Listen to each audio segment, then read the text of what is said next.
तो अब यहाँ पे मतलब ध्यान से मतलब एक बात समझिए, हम लोग मतलब क्या कर रहे हैं सर, आपको पीरियोडिक टेबल पढ़ रहे हैं। और पीरियोडिक टेबल है क्या जिसके बारे में सर, आपके एलिमेंट्स के बारे में। तो बेसिक नॉलेज हम लोग के पास में है कि एलिमेंट क्या होता है, कंपाउंड क्या होता है और मिक्सचर क्या होता है। तो सबसे पहले आपको ये समझना पड़ता है सब्सटेंस क्या होता है। सब्सटेंस मतलब क्या होता है सर, आपका दो तरह का होता है, एक होता है प्योर सब्सटेंस और एक मतलब क्या होता है सर आपका इम्प्योर सब्सटेंस, है ना। तो प्योर सब्सटेंस में क्या आता है सर, आपका एलिमेंट आता है और क्या आता है कंपाउंड आता है। और इम्प्योर सब्सटेंस में क्या आता है सर, आपका मिक्सचर आता है। ये बात मतलब क्या सर आपका समझ में आया। तो मिक्सचर क्या होता है ना सर आपका, अगर सब्सटेंस का कंपोनेंट को आप क्या कर पाते हैं सर, आपका फिजिकल मीन के द्वारा आप अलग अलग कर पाते हैं, तो उसको क्या कहा जाता है सर, आपका मिक्सचर कहा जाता है। तो यहाँ पे ये बताया कि सब्सटेंस मतलब क्या होता है सर, आपका दो तरह का होता है। एक मतलब क्या होता है सर, आपका प्योर सब्सटेंस होता है, और एक मतलब क्या होता है सर, आपका इम्प्योर सब्सटेंस होता है। और फिर मतलब क्या बताया सर आपका कि इम्प्योर सब्सटेंस में सिर्फ आता है मिक्सचर, और प्योर सब्सटेंस में क्या आता है सर, आपका एलिमेंट आता है और कंपाउंड आता है। तो मिक्सचर का क्या होता है ना सर, आपका उसका कंपोनेंट को आप क्या कर सकते हैं, फिजिकल मेथड से भी अलग मतलब क्या कर सकते हैं। फॉर एग्जाम्पल अगर आपसे पूछेंगे कि सॉल्ट वाटर सोल्यूशन क्या है, वो मतलब एलिमेंट है, कंपाउंड है या फिर मिक्सचर है। Salt water solution, salt water solution जो है वो मतलब क्या है सर, आपका मिक्सचर है। एक्चुअली में क्या होता है ना, मिक्सचर भी दो तरह का होता है। एक तो क्या होता है सर, आपका होमोजेनस मिक्सचर, एक मतलब क्या होता है सर, आपका हेट्रोजेनस मिक्सचर। तो अगर हम सैंड के बारे में और वाटर के बारे में बात करते हैं तो मतलब क्या होता है सर, आपका हेट्रोजेनस मिक्सचर होता है। और जो लेकिन मिल जाता सॉल्ट है वाटर के बारे में बात करेंगे तो मतलब क्या होगा सर, आपका होमोजेनस मिक्सचर होगा। ये बोलना आपका सही होगा कि जो घुल जाएगा वो मतलब क्या होगा सर, आपका होमोजेनस मिक्सचर, और जो नहीं घुलेगा वो मतलब क्या है सर, आपका हेट्रोजेनस मिक्सचर। लेकिन ज़्यादा अप्रोप्रिएट ये बोलना है कि जिस भी सब्सटेंस का डेंसिटी थ्रू आउट मतलब क्या होता है सर, आपका सेम रहता है, वो सब्सटेंस क्या होता है, वो सब्सटेंस क्या हो जाता है सर, आपका होमोजेनस मिक्सचर। और जिस मिक्सचर का मतलब क्या होता है सर, आपका डेंसिटी सेम थ्रू आउट मतलब क्या होता है सर, आपका नहीं रहता है, वो मतलब क्या होता है सर, आपका हेट्रोजेनस मिक्सचर हो जाता है ना। तो आप अगर पानी में चीनी को अच्छे से घोल देंगे या फिर नमक को अच्छे से घोल देंगे, तो चीनी को अच्छे से घोलने के बाद उसका स्वीटनेस हर जगह मतलब क्या सर, आपका बराबर बराबर रहेगा। और नमक को अच्छे से आप घोल देंगे तो मतलब क्या सर, आपका उसका सॉल्टीनेस हर जगह मतलब क्या सर, आपका बराबर बराबर रहेगा। बराबर बराबर तभी नहीं रहेगा जब आप उसको अच्छे से घोलें, मतलब क्या सर आपका नहीं है। बात समझ में आया सर आपका ना। तो अभी तो वहाँ नहीं जाना है, अभी बात समझना है किसके बारे में, एलिमेंट के बारे में। तो एलिमेंट वो होता है मतलब आप उसको मतलब क्या चीज़ से अलग कर सकते थे मिक्सचर को, फिजिकल मीन से। फिजिकल मीन का मतलब क्या होता है, आप अगर बॉईल करेंगे तो जितना चीनी है वो क्या होगा सर, आपका डिश में रह जाएगा, और मतलब सारा का सारा मतलब क्या सर, आपका वाटर मतलब क्या निकल जाएगा। उसी तरह मतलब बॉईल आप करेंगे तो मतलब क्या सर, आपको सॉल्ट रह जाएगा और वाटर मतलब क्या सर, आपका निकल जाएगा, है ना। और आप मान लीजिए अगर सैंड का और मतलब जो वाटर का मिक्सचर अलग कर रहे हैं तो पहले क्या करेंगे सर, आपको सेडिमेंटेशन करेंगे, फिर मतलब क्या करेंगे सर, आपको डिकैंटेशन करेंगे। सेडिमेंटेशन में सारा का सारा सैंड मतलब क्या सर, आपको नीचे से डल हो जाएगा, ऊपर आप पानी के फिर डाल देंगे तो सैंड और वाटर मतलब क्या सर, आपका अलग हो जाएगा, है ना। तो मिक्सचर का कंपोनेंट को आप क्या कर सकते हैं सर, फिजिकल मेथड से अलग कर सकते हैं। लेकिन मान लीजिए वाटर अगर होता तो वाटर भी तो मतलब क्या है सर, आपका एलिमेंट नहीं है, वाटर भी क्या है, कंपाउंड है। क्योंकि वाटर में क्या है सर, आपका more than one constituent element मतलब क्या है सर, आपका है। लेकिन उसको तो आप फिजिकल मेथड से अलग नहीं कर सकते हैं ना। आप बॉईल करेंगे, बॉईल करने में वेपर बन जाएगा, लेकिन फिर भी H2H हाइड्रोजन और ऑक्सीजन मतलब क्या है सर, आपका जुड़ा रहेगा। आप कुछ भी फिजिकल मेथड अपना लीजिए, हाइड्रोजन ऑक्सीजन मतलब क्या सर, आपको जुड़ा रहेगा जब तक कि आप केमिकल मेथड क्या करते हैं, इस्तेमाल नहीं करते हैं। इलेक्ट्रोलिसिस करेंगे तो मतलब क्या है सर, आपका वाटर का हाइड्रोजन अलग हो जाएगा और ऑक्सीजन मतलब क्या है सर, आपका अलग हो जाएगा। तो कंपाउंड को आप अलग कर सकते हैं केमिकल मतलब मिक्सचर को आप अलग कर सकते हैं फिजिकल मेथड से, कंपाउंड को आप अलग कर सकते हैं केमिकल मेथड से। लेकिन एलिमेंट को आप अलग कर ही नहीं सकते क्योंकि उसमें अलग करने के लिए कुछ है ही नहीं, सारा का सारा मतलब क्या है सर, आपका एक ही एलिमेंट है। तो गोल्ड के साथ आप कुछ भी करिए वो मतलब क्या रहने वाला है सर, आपका गोल्ड ही रहने वाला है, जब तक कि आप सब एटॉमिक स्केल में मतलब क्या करें सर, आपका नहीं जा रहे हैं। और उसके बारे में बात हम लोग अभी क्या करेंगे सर, आपका नहीं करेंगे अभी, ये बात को समझिए। मेरी बात समझना है सर आपका ना। तो गोल्ड के साथ आप अगर फिजिकल मेथड इस्तेमाल करेंगे तो भी गोल्ड गोल्ड ही रहेगा, चाहे कितना भी छोटा हो जाए। केमिकल मेथड पे इस्तेमाल करेंगे तो भी मतलब क्या सर, गोल्ड गोल्ड ही रहेगा। रिएक्ट नहीं करता क्या गोल्ड जो देखिए, जो एलिमेंट जितना कम रिएक्ट करता है आमतौर पे उसका प्राइस मतलब क्या होता है सर, आपको उतना ज़्यादा होता है। क्योंकि गोल्ड अगर ज़्यादा रिएक्ट करता तो गोल्ड और आयरन का वैल्यू तो एक ही होता ना। फिर जिस तरह आयरन रस्ट कर जाता उस तरह गोल्ड भी क्या होता सर, आपका रस्ट कर जाता है ना। इसलिए तो ये भी फिर कम रिएक्ट करता। सिल्वर, कौन सा सिल्वर गोल्ड से ज़्यादा रिएक्ट करता है, लेकिन बाकी सबसे मतलब क्या होता है, कम रिएक्ट करता है ना। तो जब रिएक्शन के बारे में आएंगे ना तो आपको दिखाएंगे वहाँ पे एक टाइम आने के बाद क्या होता है ना, मरकरी के बाद आता है सिल्वर, सिल्वर के बाद क्या आता है गोल्ड, गोल्ड के बाद क्या होता है प्लैटिनम। मतलब रिएक्टिविटी सबसे सीरीज में पहले करता है। रिएक्टिविटी सीरीज में सबसे पहले क्या आता है? मरकरी, उसके बाद क्या आता है? सिल्वर, उसके बाद क्या आता है? गोल्ड, उसके बाद क्या आता है? प्लैटिनम। तो आप देखिए जो ऑर्डर में वो लोग का एक्सपेंस बढ़ रहा है, वो ऑर्डर में वो लोग का मतलब क्या होता है सर? आपका रिएक्टिविटी मतलब क्या हो रहा है? कम हो रहा है। सिल्वर मतलब मरकरी से महंगा सिल्वर, मरकरी- पता नहीं हमको, शायद मरकरी महंगा है सिल्वर महंगा है, ये मुझे नहीं पता, लेकिन हम अगर एज्यूम करते हैं मरकरी से महंगा सिल्वर, तो उसके बाद सिल्वर आया, सिल्वर से महंगा गोल्ड, उसके बाद क्या? गोल्ड आया, गोल्ड से महंगा क्या? प्लैटिनम, उसके बाद क्या है? प्लैटिनम आया, है ना? प्लेटिनम महंगा होता है। हाँ, गोल्ड से महंगा होता है ना, इसलिए मतलब सिल्वर जुबली, उसके बाद गोल्डन जुबली, उसके बाद मतलब क्या? प्लैटिनम जुबली, है ना? डायमंड जी। डायमंड तो एलिमेंट मतलब क्या है सर? आपका नहीं है, एलिमेंट है एक्चुअली। डायमंड क्या होता है? कार्बन का ही मतलब क्या? एक फॉर्म होता है ना? और ग्रेफाइट भी कार्बन का एक फॉर्म होता है, लेकिन दोनों एक दूसरे से मतलब क्या होता है? कितना अलग होता है ना? तो अब यहाँ पे आइए, बात हम लोग क्या करते हैं सर? आपको समझते हैं पीरियोडिक टेबल के बारे में। तो बोल ये रहे थे आपको कि कंपाउंड क्या होता है सर? आपका केमिकल मीन से मतलब क्या हो सकता है? अलग हो सकता है, लेकिन एलिमेंट मतलब क्या हो सकता है? ना तो उसको आप सिंपलेस्ट सब्सटेंस में ब्रेक डाउन नहीं कर सकते हैं, किसी फिजिकल मेथड से भी नहीं, और किसी केमिकल मेथड से भी क्या है सर? आपका नहीं। तो पुराना ज़माना में इंडिया में आदमी क्या समझता था कि 5 तत्व है, तो क्या बोलता था? एक तत्व जो है, तत्व का मतलब एलिमेंट होता है ना, वो लोग बोलता था कि मतलब धरती एक तत्व है, अग्नि एक तत्व है, क्योंकि लोग समझता है धरती का कंपोनेंट्स को आप अलग मतलब क्या कर सकते हैं? नहीं कर सकते हैं। उसके तरह फायर को मतलब एक एलिमेंट मानता था, वाटर को एक एलिमेंट मानता था, बहुत ज़माने तक, मतलब ग्रीक भी और मतलब क्या सर? आपका इंडियंस भी। बहुत बाद में जाके मतलब क्या है सर? आपका मतलब जो है वाटर से जब हाइड्रोजन निकला, वाटर से ऑक्सीजन निकला, तब समझ में आया ओ हो ये तो मतलब क्या था? इतना दिन से हम लोग गलत समझ रहे थे, ये तो एलिमेंट था ही नहीं, ये तो कंपाउंड था, बस हम लोग के पास इसको अलग करने का रास्ता मतलब क्या था? नहीं था। तो आप समझ रहे बात क्या बोले? क्योंकि एलिमेंट का डेफिनेशन चेंज नहीं किया है, एलिमेंट का डेफिनेशन पहले भी वही था, जिससे उसका कंपोनेंट आप क्या कर सकते हैं? निकाल नहीं सकते हैं। और एलिमेंट का डेफिनेशन क्या है सर? आपका आज भी एलिमेंट का डेफिनेशन आज भी वही है कि जिससे उसका कंपोनेंट आप अलग मतलब क्या कर सकते हैं? नहीं कर सकते हैं। बस बात क्या है कि उस वक्त वो कंपोनेंट को अलग करने का टेक्नोलॉजी मतलब क्या था? नहीं था। तो लोग क्या समझता था? अच्छा वाटर मतलब क्या सर? आपका एलिमेंट है। और आज टेक्नोलॉजी आ गया तो क्या समझ में आया था? अरे वाटर एलिमेंट नहीं था, वाटर मतलब क्या था? आपका कंपाउंड था। ये बात समझ में आया सर आपका ना? तो आप सोचिए 5 एलिमेंट से आज हम लोग कितना एलिमेंट तक पहुँच गए हैं? 118 एलिमेंट्स तक मतलब क्या सर? आपका पहुँच गए हैं। अब एक बात समझिए, और उसके बाद क्या बना सर आपका कि मान लीजिए बायोलॉजी का एग्जाम्पल देते हैं, चाहे आपको बायोलॉजी का एग्जाम्पल अच्छा लगे या फिर अच्छा मतलब क्या लगे सर? आपका ना लगे, सही से तुमको पता नहीं, लेकिन हो सकता है कि मतलब 8 मिलियन से ज़्यादा मतलब क्या सर? आपका स्पीसीज़ है और स्टिल काउंटिंग। स्पीसीज़ का मतलब क्या होता है सर? आपका जैसे हॉर्स मतलब क्या है? एक स्पीसी है। डोंकी मतलब क्या है सर? आपका एक स्पीसी है। लेकिन मतलब क्या है सर? आपका म्यूल मतलब क्या है सर? आपका एक स्पीसीज़ नहीं है। क्योंकि म्यूल मतलब क्या कर सकता है सर? आपका ऑफस्प्रिंग, ऐसा ऑफस्प्रिंग, म्यूल मतलब क्या कर सकता है सर? आपका ऑफस्प्रिंग को बर्थ नहीं दे सकता है। तो वो मतलब क्या होगा सर? आपका स्पीसीज़ नहीं होगा, मतलब ग्रे समझिए, वो स्पीसीज़ नहीं बताते तो समझ लीजिए, क्योंकि स्पीसीज़ होने के लिए कंडीशन ही है ना कि वो फर्टाइल ऑफस्प्रिंग को मतलब क्या देना चाहिए? बर्थ देना चाहिए। वो ऑफस्प्रिंग को मतलब क्या कर सकते हैं सर? आपको बर्थ नहीं दे सकते हैं, तो इसलिए मतलब क्या सर? आपका स्पीसी नहीं है। मतलब 2 ऐसा स्पीसीज़ को जब आप क्रॉस कराते हैं ना जो बहुत क्लोज है, तो वो लोग का मतलब चाइल्ड तो मतलब क्या होता है सर? आपका हो जाता है, लेकिन वो लोग का चाइल्ड मतलब क्या होता है सर? आपका फर्टाइल नहीं होता है। तो वो लोग का चाइल्ड फर्टाइल नहीं होता, और वो लोग का चाइल्ड फर्दर मतलब क्या होता है सर? आपका चाइल्ड प्रोड्यूस करने के लिए मतलब क्या होता है सर? आपका एबल नहीं होता है। तो इसलिए उसको आप क्या कर सकते हैं? स्पीसीज़ नहीं बोल सकते हैं। लेकिन ऐसा आगे जाएंगे तो फिर बायोलॉजी के में एंटर कर जाएंगे।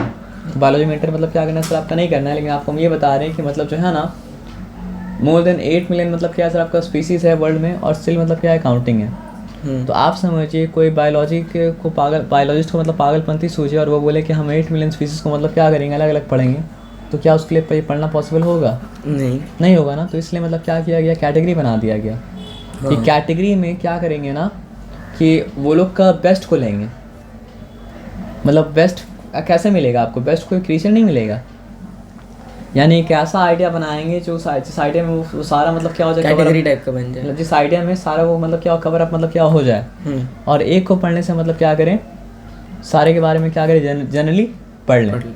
और उसके बाद जब जिसको ज़रूरत के मुताबिक स्पेसिफिकली मतलब क्या पढ़ना हुआ, उस वक्त उसको ज़रूरत के मुताबिक मतलब क्या करेंगे सर? आपका स्पेसिफिकली मतलब क्या करेंगे सर? आपका पढ़ लेंगे। जैसे फॉर एग्जांपल मैमल के बारे में ये बता दिया गया कि मैमल जो होता है ना, मैमल का मतलब क्या होता है सर आपका, मेमोरी मतलब क्या होता है सर आपका, ग्लैंड होता है। मैमल की बॉडी में मतलब क्या होता है, हेयर होता है। मैमल जो होता है वो मतलब क्या होता है सर आपका, मतलब जो है ना एक ले नहीं करता है, बल्कि मतलब चाइल्ड को मतलब क्या होता है सर आपका डायरेक्टली मतलब क्या करता है सर आपका, बर्थ देता है ना। हाँ। और इसमें क्या है सर आपका, जैसे ऐसे हाँ जनरली पढ़ लेंगे, जनरली पढ़ने से मतलब क्या है ना, 1000 एक्सेप्शन भी हुआ तो भी तो आपको क्या करना पड़ा सर, आपका 8 मिलियन की जगह 1000 ही पढ़ना पड़ा ना। आप समझ रहे बात क्या बोले।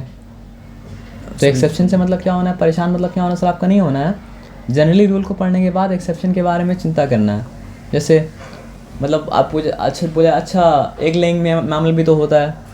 अरे भाई मेरा बोल रहे कि जनरली एक ले नहीं करता है, क्योंकि किसी भी इतना बड़ा कैटेगरी आप पढ़ेंगे तो आप जनरली पढ़ सकते हैं, उसका एक्सेप्शन मतलब क्या होगा सर आपका आता रहेगा।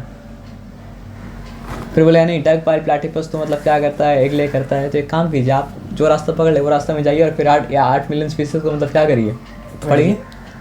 तब तो आप नहीं कर पाइएगा, तो सब फिर आपको वापस यहीं आना पड़ेगा और समझना पड़ेगा ये जो मेथड है इसी में मेहनत क्या है, कम है। मतलब आप जनरली पढ़ लीजिए, उसके बाद फिर क्या कीजिए, एक्सेप्शन को मतलब क्या करेंगे सर आप बाद में पढ़ेंगे। समझ में आया बात क्या बोले ना।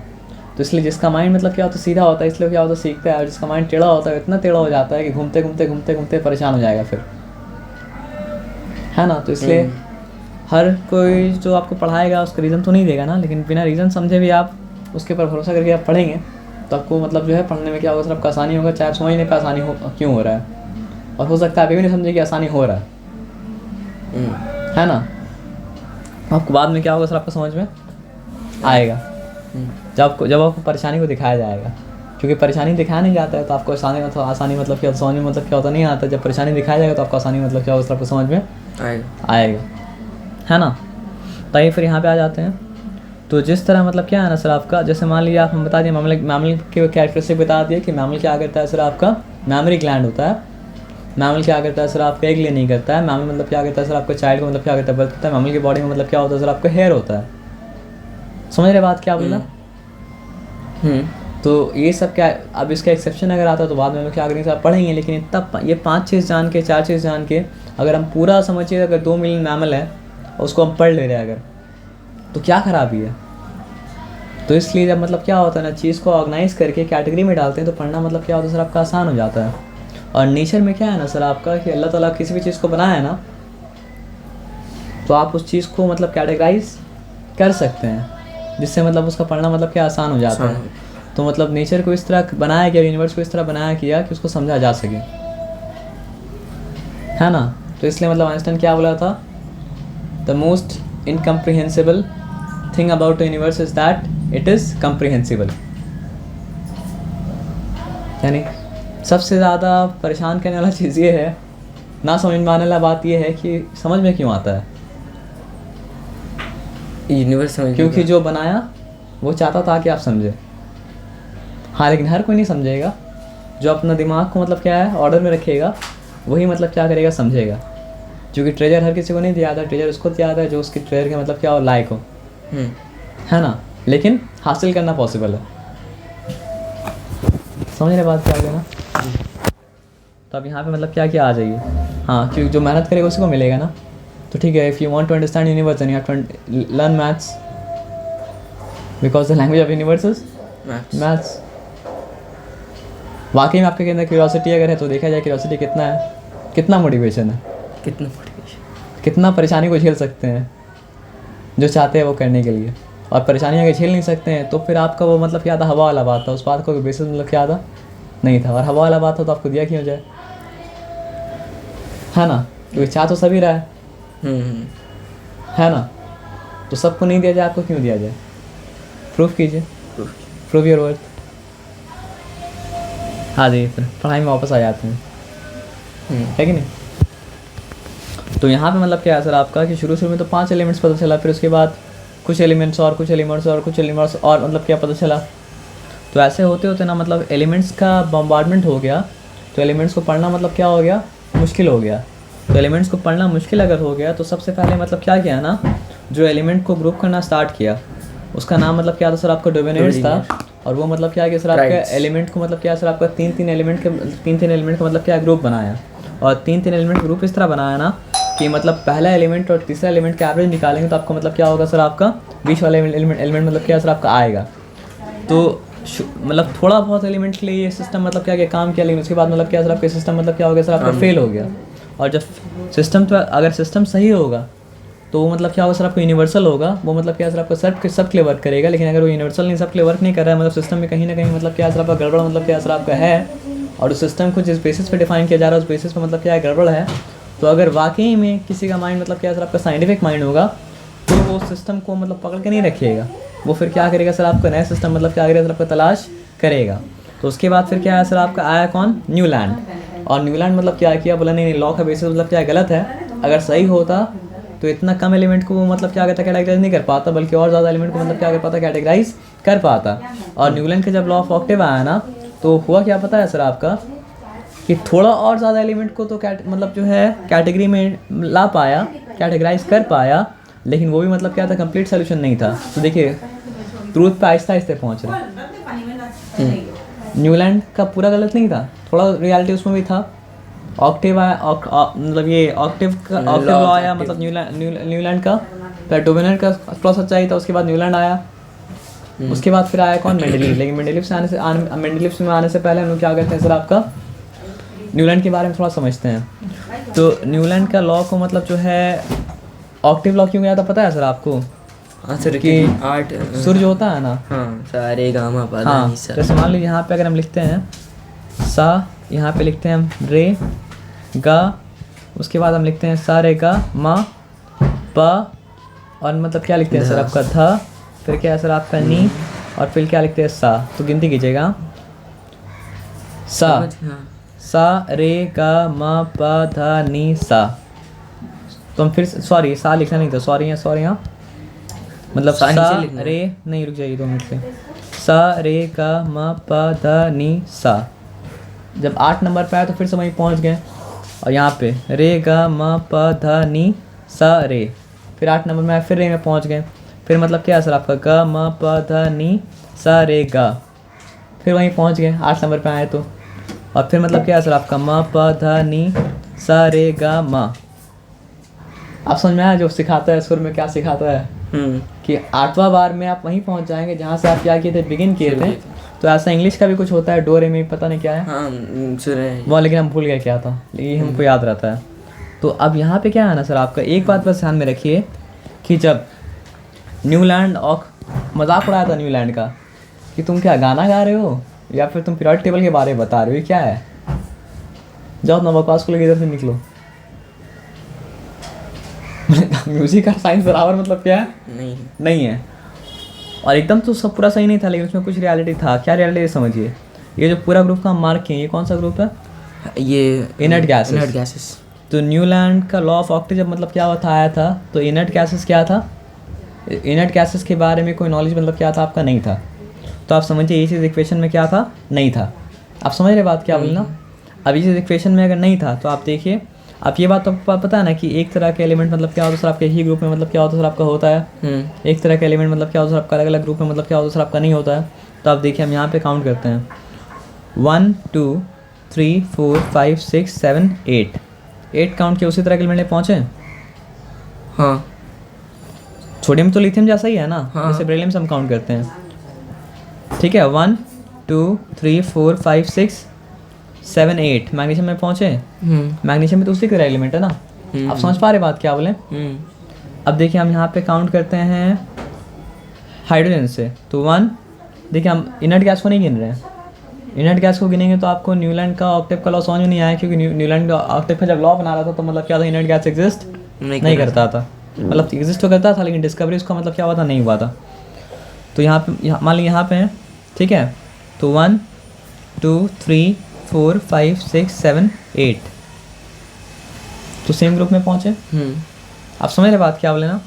मान लीजिए हम स्टार्ट करते हैं कार्बन से, तो 1 2 3 4 कहाँ गया 5 6 7 8 सिलिकॉन में पहुँचे, सिलिकॉन कार्बन ग्रुप में है।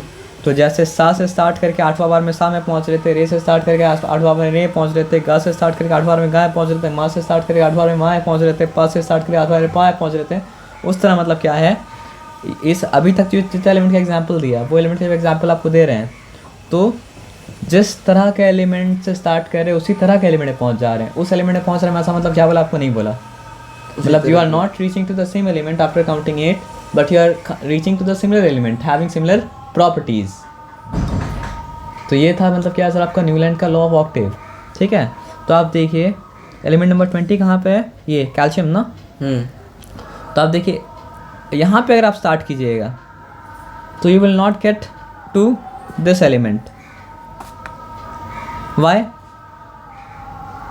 क्योंकि यहाँ पे जो था ना, देखिए कितना एलिमेंट था, 1 2 3 4 5 6 7 8। यहाँ पे कितना एलिमेंट है? 1 2 3 4 5 6 7, मतलब 8।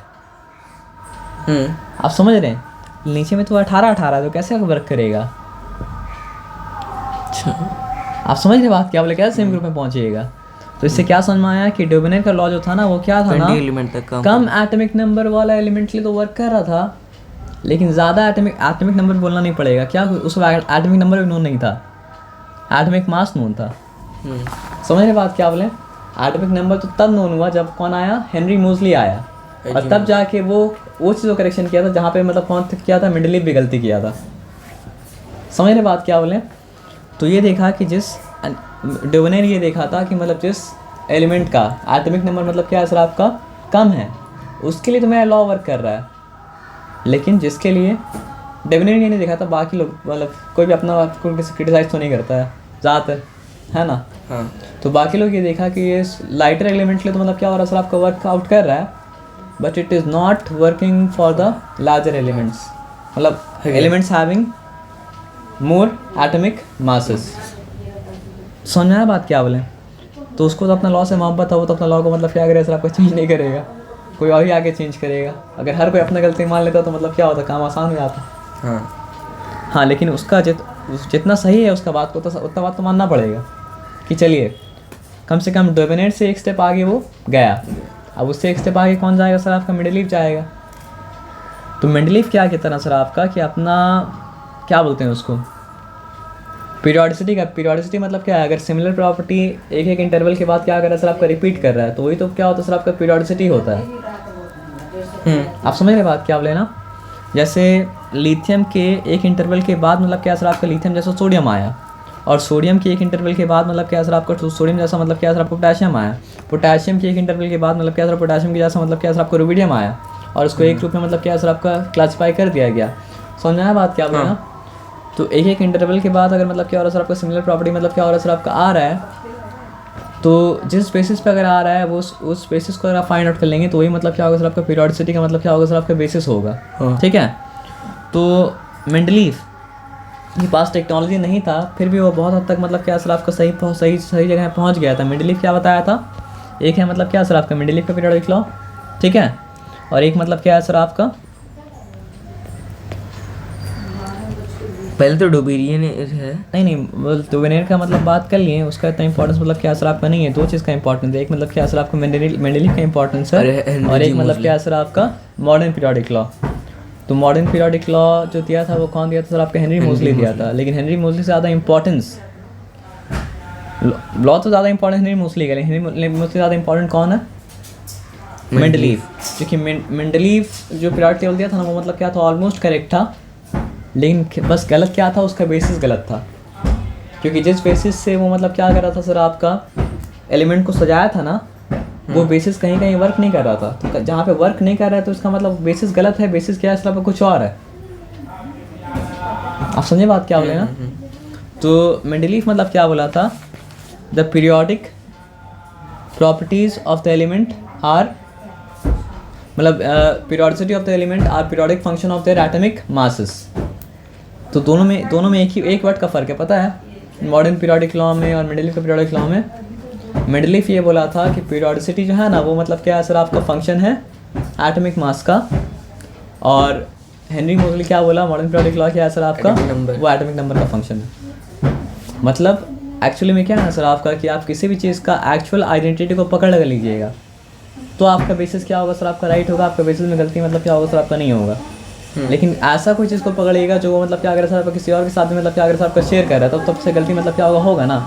तो आपको ये पता है कोई भी दो एलिमेंट सेम एटॉमिक नंबर मतलब क्या करता है सर आपका शेयर नहीं करता है, लेकिन दो एलिमेंट मतलब ऐसा हो सकता है कि वो क्या करे सर आपका सेम मास नंबर मतलब क्या करे सर आपका शेयर करे। तो अगर दो एलिमेंट सेम ना मास नंबर शेयर कर रहा है तो दोनों को आपको फिर क्या करना पड़ेगा, एक ही जगह डालना पड़ेगा, जो डालना मतलब क्या सर आपका सही नहीं है। तो इसलिए और मतलब जो है ना बहुत सा केस में मेंडलीव क्या किया डाला नहीं भी था, अपना लॉ के अगेंस्ट जाके वो नहीं डाला मेंडलीव। तो उसके पास एक इंट्यूशन था कि समथिंग इज़ रॉन्ग, बट उसके पास रास्ता नहीं था कि वो मतलब क्या करे सर आपको जान पाए कि गलत हो क्या रहा है। तो फिर क्या करना पड़ा, उसको वही लॉ लिखना पड़ा जो लॉ मतलब क्या था आपका गलत था, जो कि सही तक वो पहुंच नहीं पाया, कि पहुंचने का रास्ता था भी नहीं। मोस्टली के वक्त पर टेक्नोलॉजी आ चुका था कि वो एक्सरे का इस्तेमाल करके एटॉमिक नंबर को मतलब क्या सर आपका जान पाया। सर एक्सरे कैसे मतलब? अब वो बहुत बड़ा डिस्कशन है, उसको आप छोड़ दीजिए। मतलब एक्सरे का इस्तेमाल करके वो मतलब क्या सर आपका एटॉमिक नंबर को मतलब क्या सर आपका जान पाया। ठीक है, ये बात समझ में आया सर आपका ना। फिर वहाँ पे बात करने से फिर मतलब क्या सर आपका फिजिक्स का वाला चैप्टर आ जाएगा। कौन सा चैप्टर बताइए? नहीं लास्ट वाला चैप्टर क्या नाम है? हाँ रेडियोएक्टिविटी, एक्सरे गामा रे, है ना। तो अब यहाँ पे मतलब क्या सर आपका आ जाएगा। सर वो नहीं बोल रहे मतलब कि एटॉमिक नंबर कैसे जाना। एक्सरे का इस्तेमाल करने के बाद मतलब क्या सर आपका एटॉमिक नंबर मतलब क्या सर आपका जाना। तो एक्सरे ही मतलब क्या सर आपका एटॉमिक नंबर को जानने में मतलब क्या सर आपका हेल्प किया। तो एक्सरे से किसी भी चीज़ का मतलब एक्सरे तो वो चीज़ है जो मतलब क्या होता है सर आपका फ्लैश फिर उसको पेनिट्रेट करके मतलब क्या चला जाता है। लेकिन एक्सरे मतलब क्या है ना सर आपका, क्योंकि वो समझिए लाइट ही एक तरह का है ना, तो लाइट का वेवलेंथ मतलब क्या होता है सर आपका बहुत मतलब क्या होता है सर आपका कम होता है। तो वो सब एटॉमिक स्केल में क्या कर सकता है सर आपका वर्क कर सकता है ना। जैसे आपको थोड़ा अगर नॉलेज होगा तो आपको समझ में आ जाएगा कि मान लीजिए एक एटम है और एक एटम में मतलब क्या है सर आपका अलग अलग मतलब क्या सर आपका शेल है। तो लाइट एनर्जी एब्जॉर्ब करने के बाद वो इस शेल से जंप करके मतलब क्या हो सकता है सर आपका इस शेल में जा सकता है। और लाइट एनर्जी मतलब रिलीज करने के बाद वो इस शेल से जंप करके मतलब क्या हो सकता है सर आपका डाउन आ सकता है। तो लाइट मतलब क्या करता है सर आपका एटम के साथ मतलब क्या करता है सर आपका इंटरेक्ट करता है, क्योंकि लाइट मतलब क्या हो सकता है सर आपका सब एटॉमिक स्केल में मतलब क्या कर सकता है इंटरेक्ट कर सकता है। तो एक्सरे भी तो एक तरह का मतलब क्या सर आपका लाइट है जो मतलब क्या कर सकता है सर आपका सब एटॉमिक फील्ड मतलब सब एटॉमिक स्केल में रिएक्ट मतलब क्या कर सकता है कर सकता है। तो वो एक अलग डिस्कशन है। बस अभी के लिए समझिए कि किसी भी तरह का लाइट बोल से अच्छा हम लोग बोलें इलेक्ट्रोमैग्नेटिक वेव, जो कि लाइट में मतलब क्या सर आपका इलेक्ट्रोमैग्नेटिक मतलब क्या सर आपका वेव है। और आप पढ़े होंगे इलेक्ट्रोमैग्नेटिक स्पेक्ट्रम में क्या होता है, मतलब विजिबल लाइट भी होता है और क्या होता है सर आपका एक्सरे भी होता है, गामा रे भी होता है, मतलब क्या होता है सर आपका माइक्रोवेव भी होता है। जो माइक्रोवेव हम लोग क्या करते हैं सर आपका इस्तेमाल करते हैं किसमें, ओवन में। समझ रहे बात क्या बोले ना। लेकिन वहाँ भी मतलब क्या करना सर आपका नहीं जाना है। अभी बात ये समझना है ना सर आपका कि मेंडलीव जो मतलब क्या बनाया था सर आपका पीरियोडिक टेबल बनाया था। वो पीरियोडिक टेबल में मतलब क्या था सर आपका, देखिए ये होता है क्या जो यहाँ पे ऑलरेडी बना हुआ है कॉपी में, वो मतलब क्या है सर आपका रोज़, और जो हम ऐसा करके बना देंगे वर्टिकल वर्टिकल वर्टिकल, वो मतलब क्या होगा सर आपका कॉलम मतलब क्या सर आपका होगा। ये बात समझ में आया सर आपका ना। तो मेंडलीव जब मतलब क्या बनाया था पीरियोडिक टेबल बनाया था, तो उसमें मतलब क्या था सर आपका 7 पीरियड्स था। 1 period, 2 period, 3 period, 4 period, 5 period, 6 period और क्या सर आपका 7 पीरियड। ओके। और मेंडलीव जो वो मतलब उसमें 7 पीरियड्स था और कितना ग्रुप था, 8 ग्रुप था। मेंडलीव के टाइम ये मतलब क्या था सर आपका इनर्ट गैसेस का नॉलेज मतलब क्या था आपका नहीं था। ये बात समझ में आया सर आपका नहीं। इसलिए आप देखेंगे मॉडर्न पीरियोडिक टेबल में इनर्ट गैस को मतलब क्या बोला जाता है, ग्रुप 18 बोला जाता है, या फिर मतलब क्या बोला जाता है सर आपका ग्रुप 0 बोला जाता है, ग्रुप 0। ये बात समझ में आया सर आपका ना। तो समझिए ये हो गया आपका ग्रुप 1, ये हो गया मतलब क्या सर आपका ग्रुप 2, ये हो गया ग्रुप 3, ये मतलब ग्रुप 4 ऐसा है। लेकिन मतलब मेंडलीव का क्या था ना, अभी बोलेंगे 17 फिर कैसे हो गया, जब हम बोले थे मेंडलीव का मतलब क्या सही था, क्योंकि मेंडलीव का ग्रुप में मतलब क्या था आपका सब ग्रुप था। और मॉडर्न पीरियोडिक टेबल में मतलब क्या सर आपका सब ग्रुप बोलने को है तो, लेकिन उसको मतलब ए और बी करके मतलब क्या सर आपका दिखाया है। ठीक है ना, बात समझिए क्या बोलें। तो अब यहाँ पे पीरियोडिक टेबल आप देखेंगे समझ में आएगा। देखिए यहाँ पे क्या है, इस ग्रुप का नाम मतलब क्या सर आपका ग्रुप 1 भी है, लेकिन साथ में क्या सर आपका ग्रुप 1A भी इसको नाम है। इस ग्रुप का नाम मतलब क्या 2 तो है, लेकिन मतलब क्या सर आपका 2A भी है। ठीक है। और 2A के बाद यहाँ पे ग्रुप 13 जो होता है वो मतलब क्या उसका नाम मतलब क्या सर आपका 3A भी है। तो 3A ही है, तो B कौन सा है पूछना पड़ेगा ना सवाल। तो ये मतलब क्या सर आपका 3B है, ये मतलब क्या सर आपका 4B है। लेकिन उसके बारे में अभी मत समझिए। अभी जो पीरियोडिक टेबल में आपका फोकस होगा वो मतलब क्या होगा सर आपका रिप्रेजेंटेटिव एलिमेंट के ऊपर फोकस होगा। तो जितना भी एलिमेंट मतलब क्या हो रहा है सर ग्रुप ए में आ रहा है वो मतलब क्या होगा सर आपका रिप्रेजेंटेटिव एलिमेंट मतलब क्या सर आपका होगा। उस तरह 14 जो है वो मतलब क्या सर आपका 4A है, और ऐसे कहते कहते मतलब क्या 17 जो होगा वो मतलब क्या सर आपका 7 ही हो जाएगा। आप समझ रहे बात क्या बोले? तो फिर मेंडलीव का जिस तरह 7 ग्रुप था वैसे आपका भी मतलब क्या बन गया सर आपका 7 ग्रुप बन गया, क्योंकि सब ग्रुप में ए और बी दोनों मतलब क्या हो रहा है सर आपका आ रहा है। आप समझ रहे बात क्या बोले? और ये इसका नॉलेज तो था नहीं, तो ये आज बोला जाता है क्या सर आपका या तो ग्रुप 18 या फिर क्या होता है ग्रुप 0 बोला जाता है। आप समझ रहे बात क्या बोले ना? अब देखिए मतलब क्या है ना, क्योंकि मेंडलीव जो मेंडलीव जो मतलब क्या किया था, सजाया था। एक काम करते हैं, मेंडलीव का पीरियोडिक टेबल का भी फोटो मतलब क्या करते हैं यहाँ चिपकाते, तो मतलब क्या सर आपका समझ मतलब क्या सर आपका आएगा, है ना। हम लोग जो बात कर रहे थे आपका मेंडलीव का मतलब क्या सर आपका पीरियोडिक टेबल का, तो मतलब क्या है सर आपका मेंडलीव का मतलब जो पीरियोडिक टेबल हम बात कर रहे थे, तो मतलब क्या है सर आपका देखिए मेंडलीव के पीरियोडिक टेबल में सब कुछ मतलब नॉलेज मतलब क्या था आपका था नहीं। यहाँ पे वो सारे एलिमेंट्स है जिसका नॉलेज मतलब क्या था मेंडलीव को मतलब था, है ना। और यहाँ पे पिंक में क्या है सर आपका वो सारा एलिमेंट है जिसका मेंडलीव का नॉलेज मतलब क्या था आपका नहीं था। और यहाँ पे मतलब क्या दिखा रहा है सर आपका डेविनेट्स का ट्रायड। तो एग्जैक्टली तो मतलब कि देखिए यहाँ पे लिथियम है जो स्मॉल, जिसका एटॉमिक नंबर मतलब क्या है कम है, उसके बाद क्या है पोटेशियम है, बीच में क्या है सर आपका सोडियम है। तो एग्जैक्टली मतलब क्या है सर आपका सोडियम एवरेज तो नहीं है, लेकिन मतलब क्या है सर आपका अप्रॉक्सीमेटली एवरेज उसका एटॉमिक मास मतलब क्या हो रहा है सर आपका हो रहा है, लेकिन मतलब कोई वर्क मतलब ये करता पूरा नहीं ना। तो यहाँ पे आप देखिए कितना ग्रुप नज़र आ रहा है जो मेंडलीव को नोन था। ग्रुप 1 ग्रुप मतलब क्या है सर आपका 2 ग्रुप मतलब 3 ग्रुप 4 ग्रुप 5 ग्रुप 6 ग्रुप 7 और ये मतलब क्या है सर ग्रुप 8 में ये सारा को मतलब क्या किया वो डाला। तो यहाँ पे क्या बता रहा है,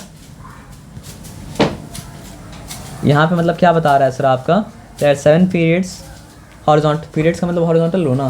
तो how many horizontal rows are there in case of Mendeleev?